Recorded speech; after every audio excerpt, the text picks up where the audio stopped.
The skies above Myrddin's Reach burned with emerald flame as the Vare Dominion's warships descended. They did not come as envoys, nor as conquerors with terms. They came as predators. Talons bared, laughter on their alien tongues, their weapons leveled against a colony that had never raised a blade against them. The humans of Myrddin's Reach were farmers, terraformers, dreamers, families planting the roots of a world they believed would carry peace into the stars. They had built no fortresses, summoned no fleets, prepared no armies. The Vare saw this, and they delighted in it. Their strike was merciless.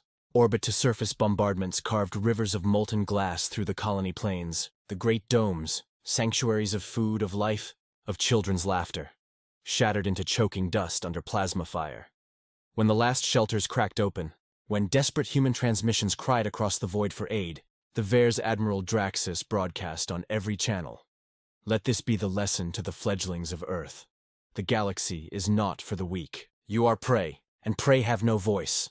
Then they cut the signals, and with precision, they silenced every scream. Not a soul of Myrddin's Reach survived.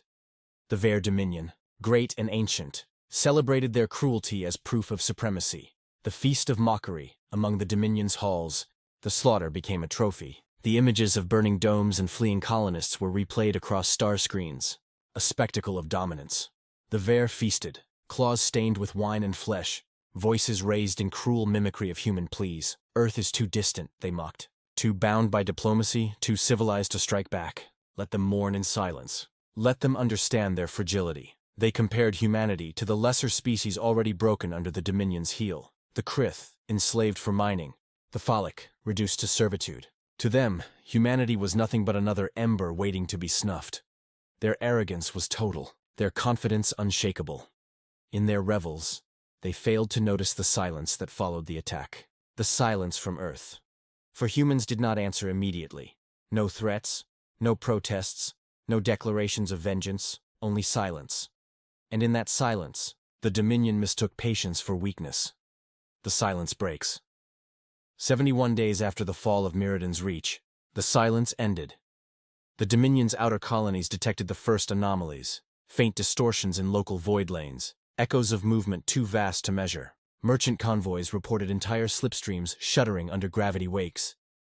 Then came the signals, encrypted at first, unreadable, but the tone was unmistakable. A rhythm, a cadence, a pulse that every species recognized on a primal level. The drumbeat of war. Humanity spoke not in words, but in warnings etched across subspace. We heard you. We endured you. Now you will endure us. Across Earth's spheres, fleets that had never before left orbit rumbled to life. Dreadnoughts, silent in their docks for centuries, roared awake. Carrier swarms assembled in orbit like storm clouds across a night sky. The Terran Navy, thought to be ceremonial, defensive, restrained, revealed its hidden truth. Every nation of Earth, every colony that survived, poured its strength into the march. Not vengeance born of anger, vengeance born of memory. Of a species that had clawed its way out of extinction time after time, against predators far deadlier than the Vare had ever imagined. The Dominion's laughter faltered. For the first time, they remembered Earth's history. When the armies of Earth moved, the first strike was not announced. It arrived as shadows blotting out suns. At the Dominion's frontier world of Eris Prime, daylight vanished beneath the arrival of Terran dreadnoughts. Not one or two, but hundreds. Their hulls black as obsidian. Their profiles vast enough to break planetary horizons. Orbital defenses fired in desperation, brilliant threads of plasma and antimatter carving into the void. The dreadnoughts did not flinch. They advanced through storms of fire as though through rain. Then they answered. A single salvo from the Terran line erased Eris Prime's orbital grid. A second shattered its fleet yards. A third lanced through the planet's crust, boiling seas into steam, crumbling cities into ash. The Vare survivors, scattered across the system, broadcast pleas. Not for aid, for mercy. Earth did not answer. On the Dominion's communication channels, one phrase appeared, repeated endlessly in cold monotone. You taught us silence. Now learn what silence brings. Fire across the stars. The Terran campaign spread like a wildfire across the Dominion's holdings. Each new world became another verse in a litany of destruction. On Kareth Station, the Vare gathered 200 ships to repel the invaders. The Terran fleet sent 5. 5 ships whose weapons cut through the defenders with such precision that not a single wreck remained intact. Only fragments, only echoes. On the jungle world of Sornith, the Ver unleashed their ground legions, millions strong, armored in bioforged carapaces. Trained through centuries of conquest, the humans sent 10,000. 10,000 soldiers clad in exoframes that struck like thunder.